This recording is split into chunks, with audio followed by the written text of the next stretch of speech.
Avec nous en ce vendredi, Diane Chenouda, Vanessa Za, Eva Rock et Vincent Grégoire. Bonjour à tous les quatre. Bonjour Pierre, bonjour à tous. En un mot et avant de développer vos coups de cœur du jour. Vanessa. On part au soleil, et oui, ça existe encore le soleil. Et on part aux Baléares et on part à Minorque, l'île la plus secrète. Diane.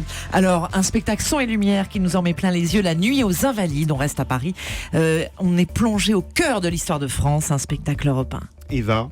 3 personnalités qui seront mises en avant de façon très différente ce week-end. Et Vincent. Ce midi, on va prendre un coup d'amour, un coup de je t'aime et surtout un coup de soleil. On en a vraiment bien besoin. Faites-nous rêver. Voilà le programme, c'est parti. Europe Midi, Pierre de Cossette, Jean-Michel Apathy.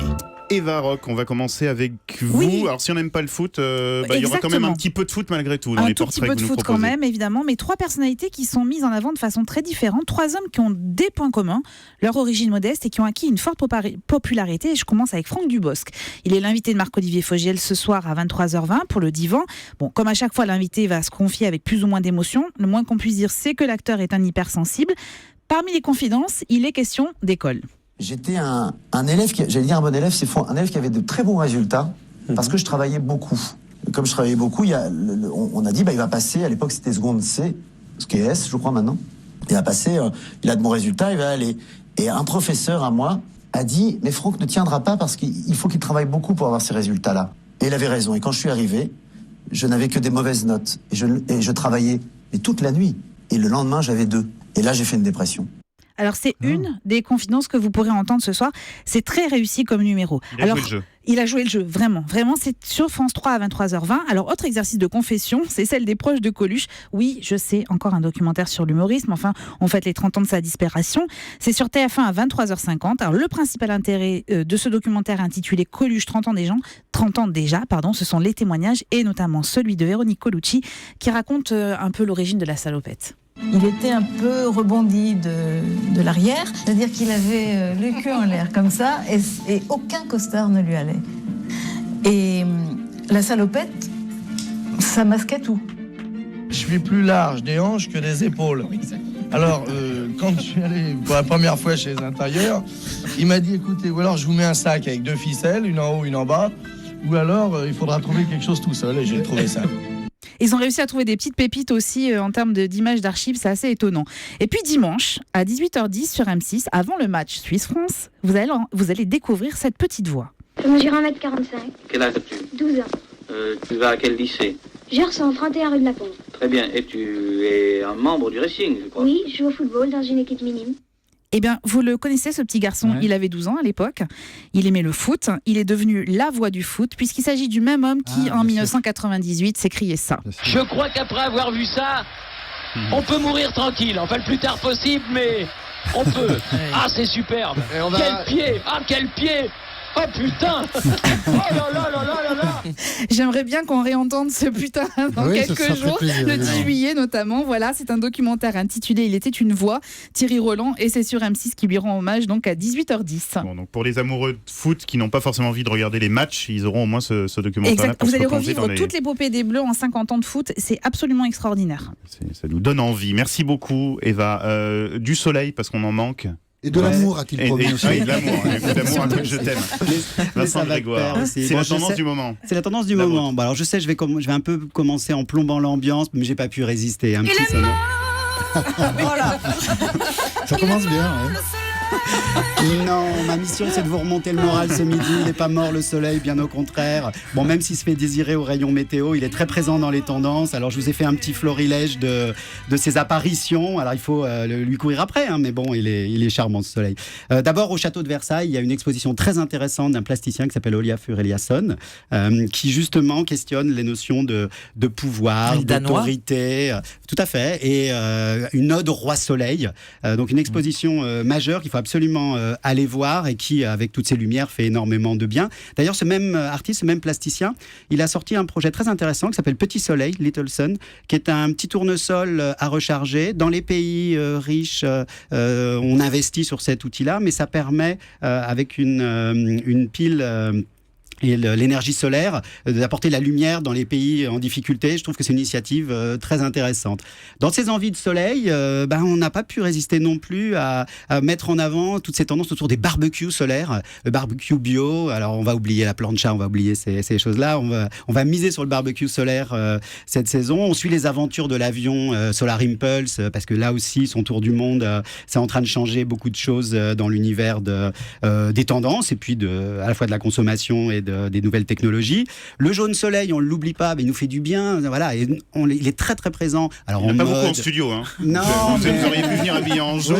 Moi, j'ai un peu d'or là. Le vernis à ongles jaune, l'eyeliner jaune. Mais bon, les femmes l'ont bien compris un petit peu. Jean-Michel, l'eyeliner jaune. Oui, mais le petit vernis à ongles sur les pieds, ça c'est peut un autre faire, usage que je le réserve. Au Pays Basque. D'ailleurs, en mode, on a vu énormément de plissés soleil. Donc, au moment des soldes, là, vous allez pouvoir investir pour l'année prochaine. Voilà, la petite robe en plissé soleil.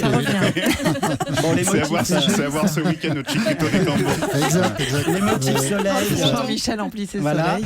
Et puis, petite devinette, pour terminer, quel est le produit phare en décoration, celui que tous les gens un peu trendy s'arrachent, celui qui cartonne dans les magasins et dans la presse?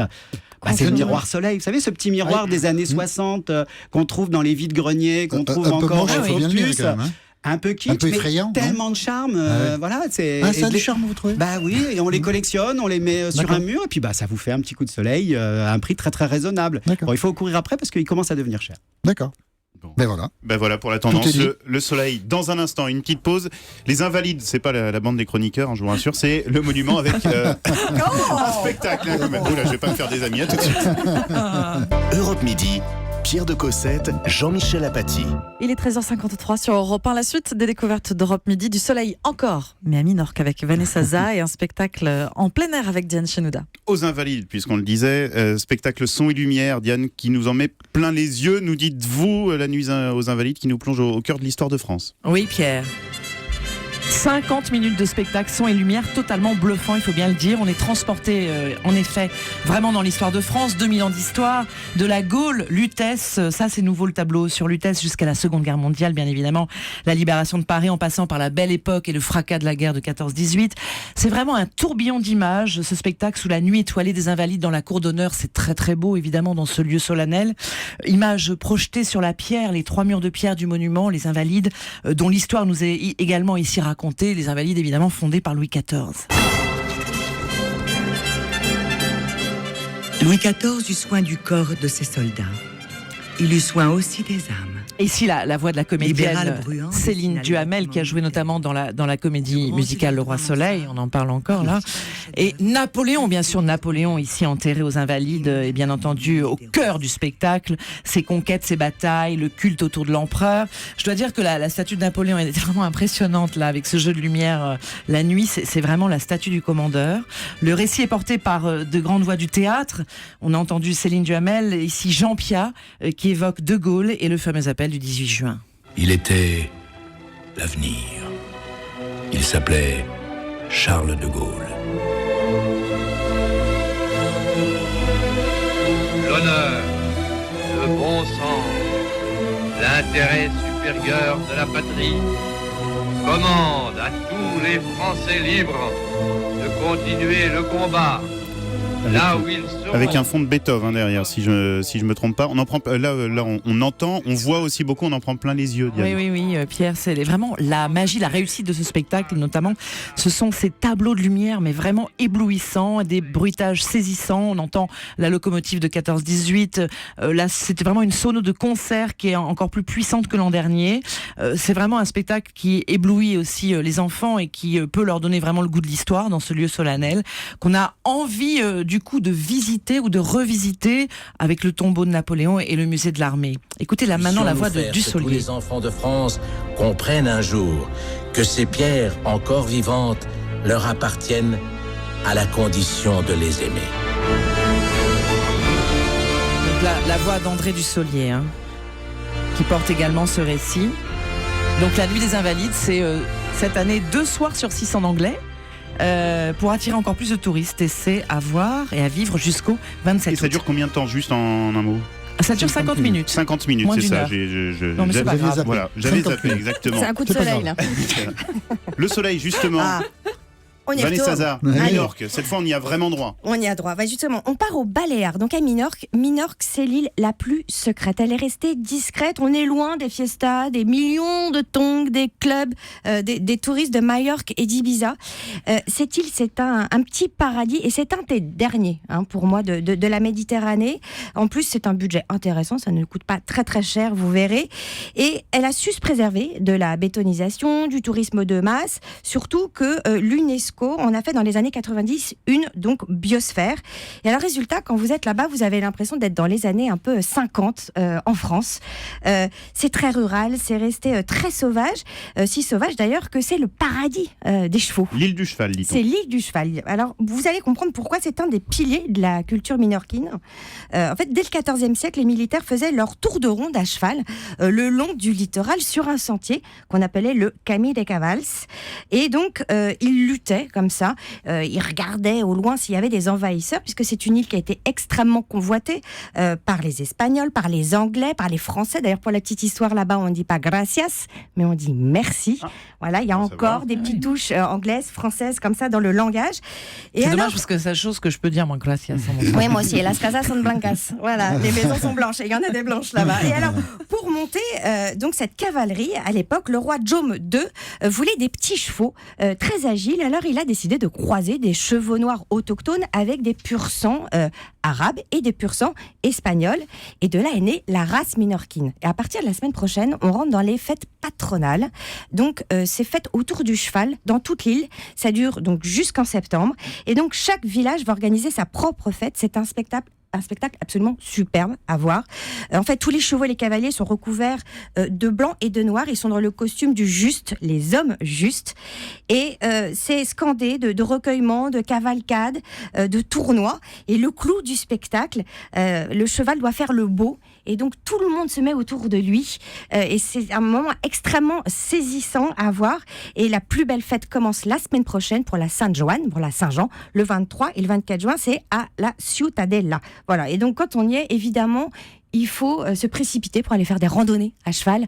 Il y a plein de petites possibilités à faire. Aller voir à l'office du tourisme. Ça, c'est dans l'intérieur de l'île. On a le droit quand même d'aller à la plage. Ah bah oui, à la plage. Et quel droit.